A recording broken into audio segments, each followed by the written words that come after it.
est une miséricorde pour les animaux et l'environnement, car à chaque animal, à chaque milieu naturel, il a fixé des droits à imposer des devoirs envers ceux qui les possèdent. Il nous a fait savoir que Allah subhanahu wa ta'ala fera entrer quelqu'un qui a fait qui a donné de l'eau, qui a abreuvé un chien. Il était lui-même assoiffé. Quand il a trouvé un puits et il a entré, il a bu, et quand il est sorti, il a trouvé au bord du puits un chien qui halétait. Il a compris que ce chien aussi a soif, comme il avait soif, mais il n'y a pas un récipient ou puisette pour lui enlever de l'eau. Il est descendu avec son soulier, il a pris de l'eau dans le soulier, il a amené au chien. Eh bien, Allah subhanahu wa ta'ala lui a reconnu ses gestes et le prophète sallallahu alayhi wa sallam a dit qu'il les fera entrer au paradis. Au contraire, le prophète sallallahu alayhi wa sallam nous a fait savoir que Allah punira, Allah châtiera au feu une femme pour avoir privé un chat de nourriture, pour avoir enfermé un chat. Elle ne l'a pas laissé sortir tranquillement, donc librement pour chercher sa nourriture. Elle l'a enfermé, il ne l'a pas donné de nourriture. Eh bien, le chat est mort suite à cette privation. Eh bien, le prophète sallallahu alayhi wa sallam fait savoir que cette femme-là sera châtiée dans les faits à cause de cet acte. Donc, le prophète sallallahu alayhi wa sallam est une miséricorde pour les animaux et pour la nature. Bref, résumons-nous en répétant une fois de plus la parole miraculeuse et combien éloquente de notre Seigneur Allah subhanahu wa ta'ala: Oma arsalnaka illa rahmatan lil alamin. Et nous t'avons envoyé comme miséricorde pour l'univers tout entier. Chers frères et sœurs en islam, remercions Allah subhanahu wa ta'ala par la parole et l'action, avec nos langues et nos cœurs, pour avoir fait de nous des musulmans appartenant à la Ummatul Muhammadiyya, à la communauté de Muhammad sallallahu alayhi wa sallam, et implorons-le pour qu'il parachève sa lumière et sa miséricorde pour nous dans ce monde et après la mort. Muhammad sallallahu alayhi wa sallam est le messager auquel Allah subhanahu wa ta'ala accordera les privilèges de la grande intercession le jour du jugement dernier. Quand Allah subhanahu wa ta'ala réunira les gens auront marre de la station au point que ils vont voir Adam alayhi salam, ils vont voir les différents prophètes, entre autres Adam alayhi salam, pour lui demander d'intercéder, d'intervenir pour demander à Allah subhanahu wa ta'ala de commencer le jugement. Les gens ont marre de la station combien longue, et toutes les créatures sont là, ainsi que le soleil qui est une créature, et on l'amènera avec également le feu de l'enfer, avec son 10 000 anges, avec son 10 000 bribes plutôt, et avec chaque bribe, il faut entendre par là une chaîne ou bien un frein.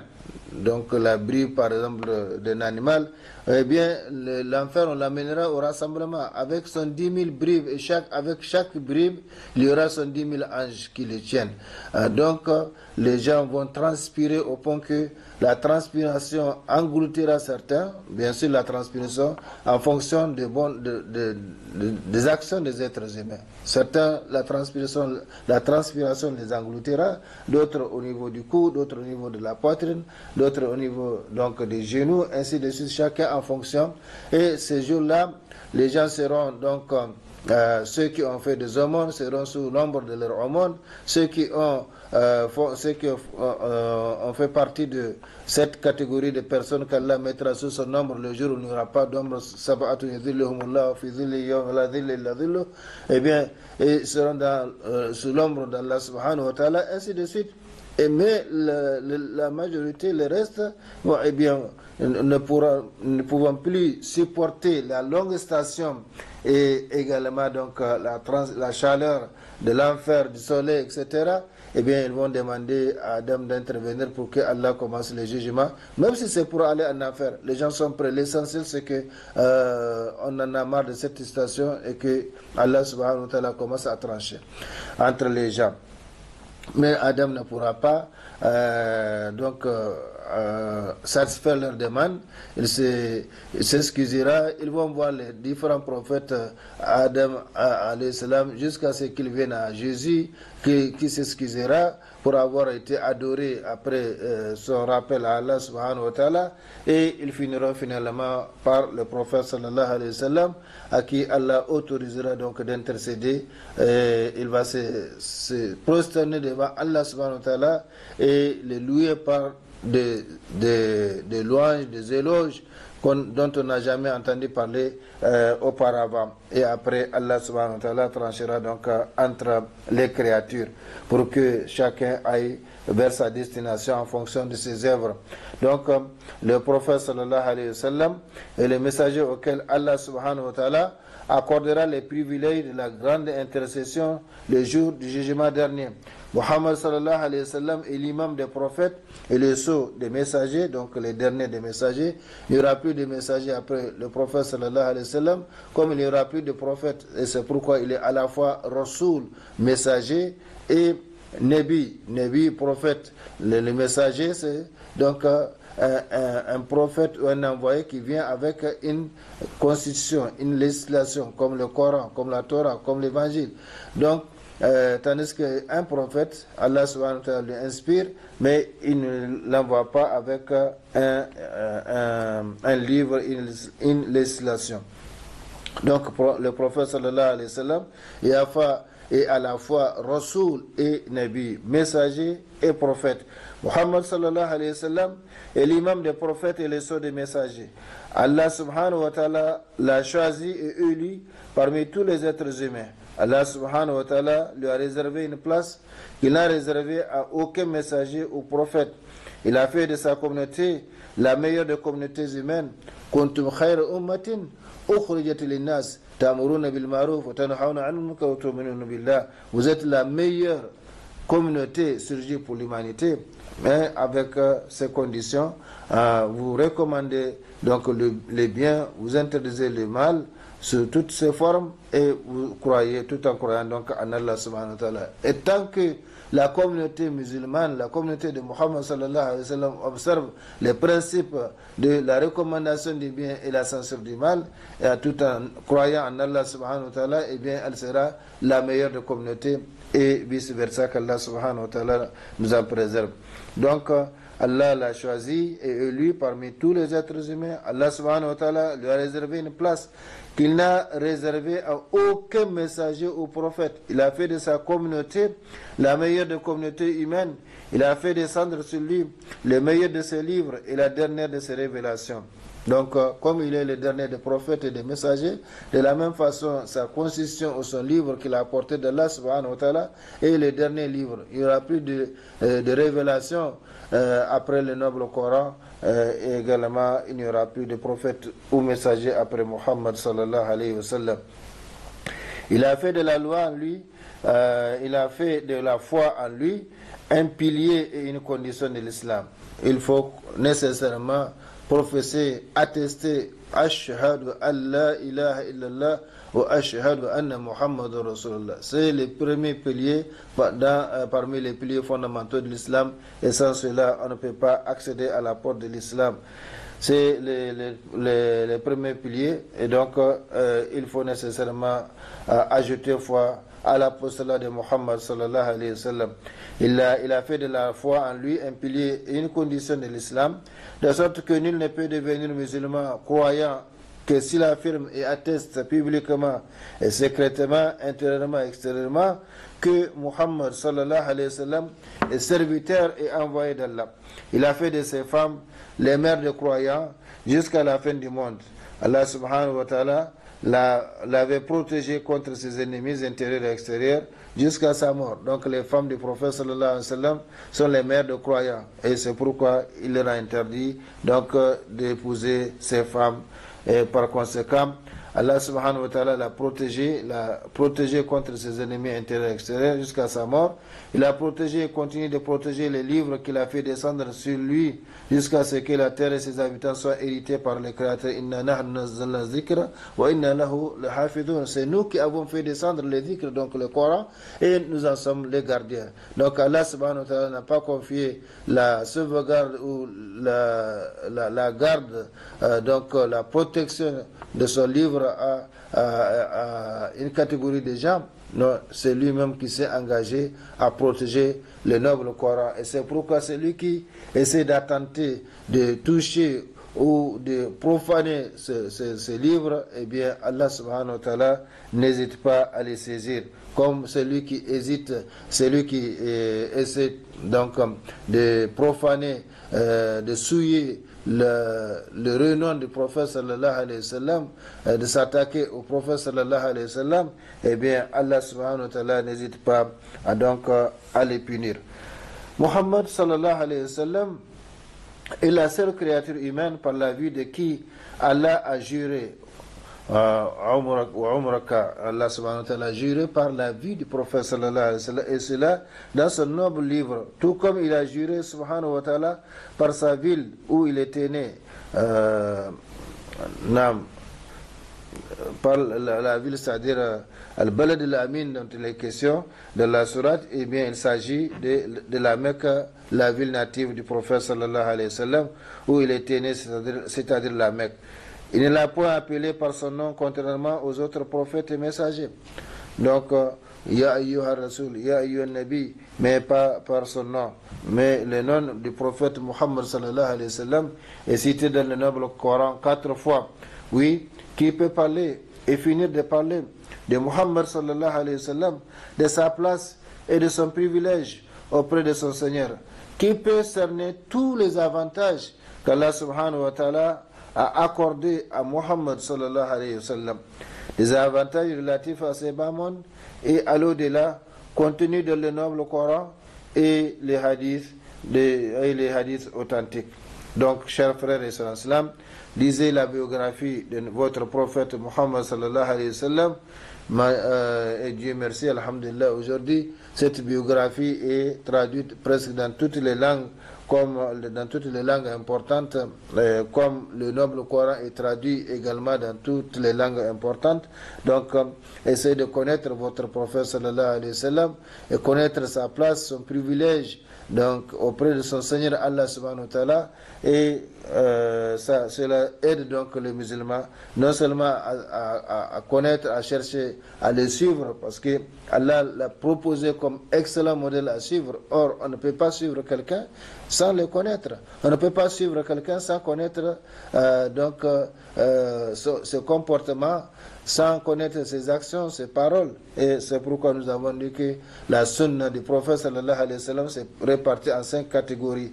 La parole du prophète sallallahu alayhi wa sallam est une sunna, l'action du prophète sallallahu alayhi wa sallam est une sunna, le cautionnement du prophète sallallahu alayhi wa sallam d'un acte qu'il voit quelqu'un accomplir, eh bien c'est une sunna. Le portrait physique du prophète sallallahu alayhi wa sallam est une sunna. Le portrait moral du prophète sallallahu alayhi wa sallam est également une sunna. Donc 5 catégories de la sunna qu'il faut réunir pour connaître le prophète sallallahu alayhi wa sallam et le suivre. Le suivre, c'est une obligation, parce que c'est lui qui nous a apporté l'islam, et on ne peut pas retourner à Allah subhanahu wa ta'ala par une autre voie que celle de Muhammad sallallahu alayhi wa sallam. Donc, lisez la biographie de votre prophète Muhammad sallallahu alayhi wa sallam, méditez sur ses qualités,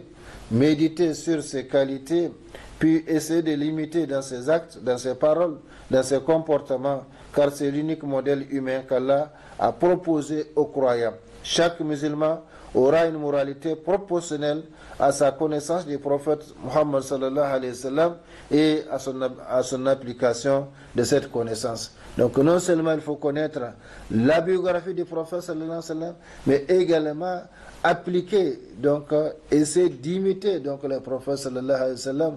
Par exemple, le prophète est généreux, il se montre plus généreux pendant les mois de Ramadan quand il rencontre Jibril alayhi salam pour étudier le Coran. Donc il faut apprendre à être généreux. généreux. Il faut apprendre à être généreux. Le prophète sallallahu alayhi wa sallam, donc il faut le connaître dans son portrait physique, dans son portrait moral et essayer donc de le limiter parce que Allah subhanahu wa ta'ala l'a proposé comme excellent modèle pour les gens.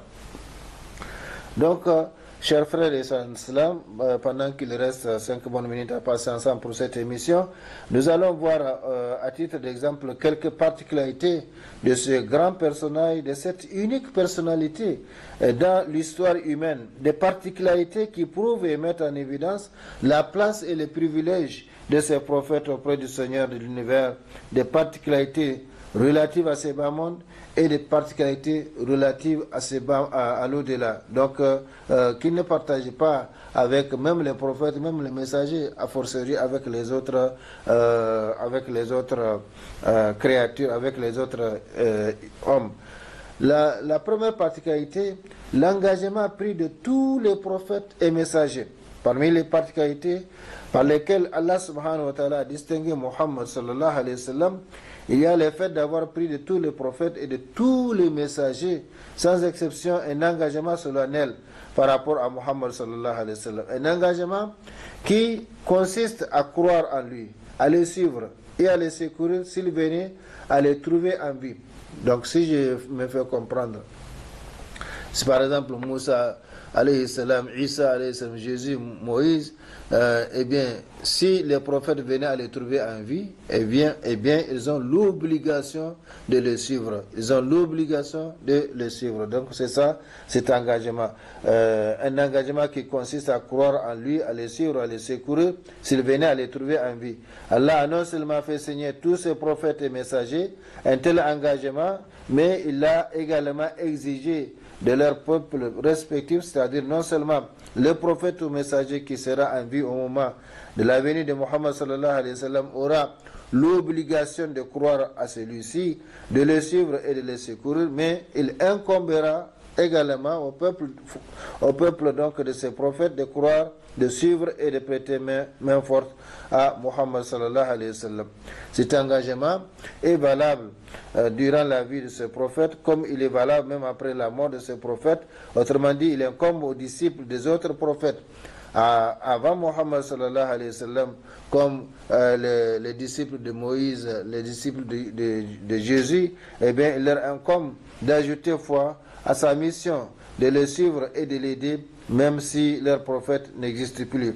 Allah subhanahu wa ta'ala a dit à propos de cet engagement qu'il a pris des prophètes et des messagers. وَإِذْ أَخَذَ اللَّهُ مِيثَاقَ النَّبِيِّينَ لَمَا أَتَيْتُكُمْ من كتاب وحكمة ثم جاءكم رسول مصدق لما معكم لتؤمنن به ولتنصرنه قال أأقررتم وأخذتم على ذلكم إسري قالوا أقررنا قال فاشهدوا وأنا معكم من الشاهدين فمن تولى بعد ذلك فأولئك هم الفاسقون. Et lorsque, donc rappelle, lorsque Allah a pris cet engagement des prophètes, chaque fois que je vous accorderai un livre et de la sagesse, et qu'ensuite un messager viendra vous confirmer ce qui viendra vous confirmer ce qui est avec vous, vous devrez croire en lui et vous devrez lui porter secours. Il leur dit: consentez-vous et acceptez-vous mon pacte à cette condition? Nous consentons, dirent-ils. Soyez-en donc témoins, dit Allah, et je suis avec vous parmi les témoins. Quiconque ensuite tournera le dos, alors ce sont eux qui seront les rebelles, les pervers, ceux qui désobéissent à Allah subhanahu wa ta'ala.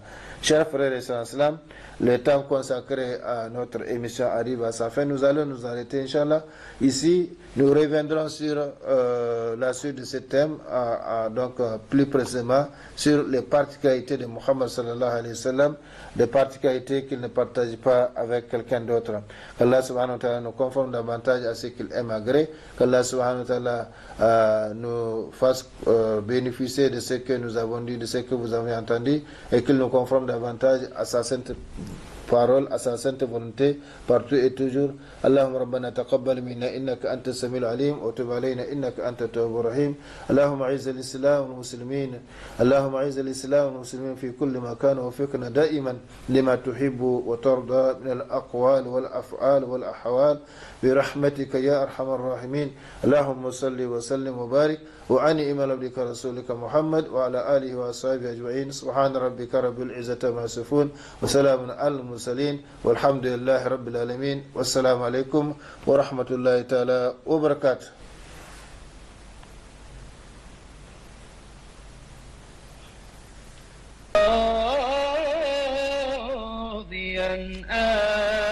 أبدا لا